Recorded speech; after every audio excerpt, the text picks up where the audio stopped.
DJ Akademiks called The Breakfast Club's Jess Hilarious a DEI hire during the X discussion. Welcome back, it's your host Nancy Brown. If you are new here, make sure you have subscribed to our YouTube channel. In response to a fan who implied Lauren LaRosa was attempting to increase her role on the show, he did so on Tuesday. Lauren LaRosa from The Breakfast Club is low-key doing a silent takeover, the user wrote. Jess Hilarious better be taking notes. I now a phase out when I see one. She's trying to take that spot on the show. Akademiks responded to the post. Jess Hilarious got reduced from comedian to a read from the sheet gossip girl. At least the other one knows legal ST and got actual sources. Just a DEI hire at this point, only on there to pander to black loud ignorant women. Sometimes you gotta check a box. Following up in response to another fan, he wrote, Charlemagne is the color commentary. A mic, sarcastic NA. This ain't basketball, you can't have 3 Steph Curry. Jess is the read off the paper and be bitchy chick who they think represents something on social media. Them shade room comment hoes. Jess Hilarious joined on as a full-time co-host of The Breakfast Club at the start of 2024. I'm confident that taking the 3rd seat at The Breakfast Club will show people that Jess Hilarious is not just comedy, but culture, she said in a press release at the time.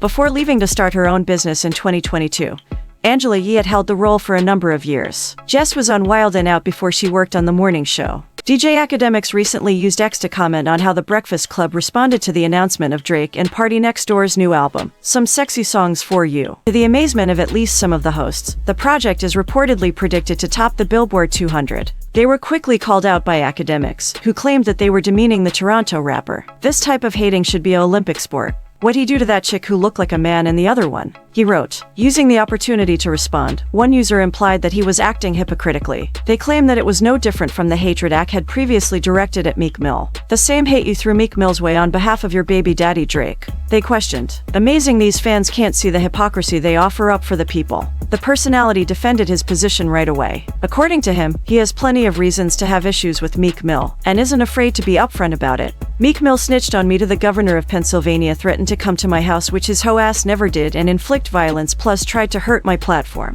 That and a Kanita DK. I'm upfront with my dislike for that BHSNA, he alleged. Akademiks is obviously adamant about his dislike of Meek Mill and has no intention of changing his mind anytime soon. Given that he celebrated his Twitch ban last month, Meek doesn't seem to be a fan of Akademiks either. He stated unequivocally his disapproval of the online celebrity's behavior and counseled parents to shield their kids from any risks he believes may be connected to him. If you're a parent, go get your kid's phone and block this man. He's grooming children with a very large platform that kids like, he alleged. Also attempts to ruin black families and black success, daily villain in the village. Given that Meek Mill and DJ Akademiks haven't had the finest relationship in a long time, the Philadelphia rapper's tweet isn't particularly shocking. Amid all of this, Meek is by no means the first to criticize Ak. Clackboy Max and all others who were condemning him were slammed by the streamer after social media users blasted him for the obscene talk. But last night, he spoke about it once more, this time in a more contrite manner. This is about the 18th time y'all have tried to have this conversation, he said.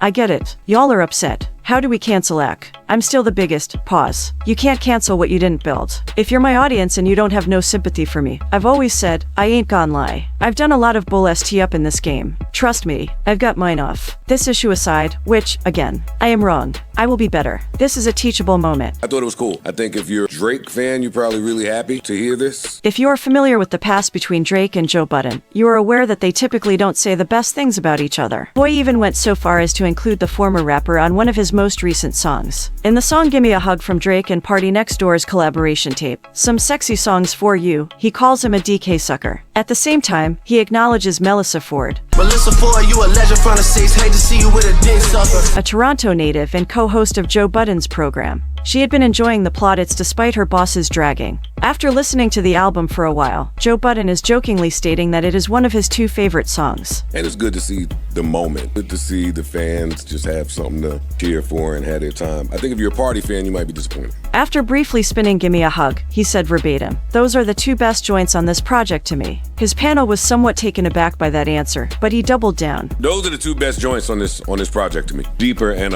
Gimme a Hug. He added. You would be mistaken, though, if you believed that this was the only positive thing Joe Budden had to say about Drake's most recent endeavor. The praise continues, especially for the first half of the album. I'm going between 180 and 250. He did share that fans of the OVO R&B may be left wanting more in his opinion. However, Drake understands why fans are enamored with his performances and reasons to return to what first made him famous. He also sees it moving anywhere from 180,000 to 250,000 units in its first week. Joe Budden had to admit, though, that he started to lose interest in the second half. However, he can understand why some people feel that the backend is a little repetitious. Overall, his review is surprising and should be taken very seriously by Drake fans. That's because of their history, but it's also because hearing it makes the majority of people sick to their stomachs. We'll have to wait and watch how the album performs overall and how long it lasts, because it hasn't been doing very well in terms of streaming either.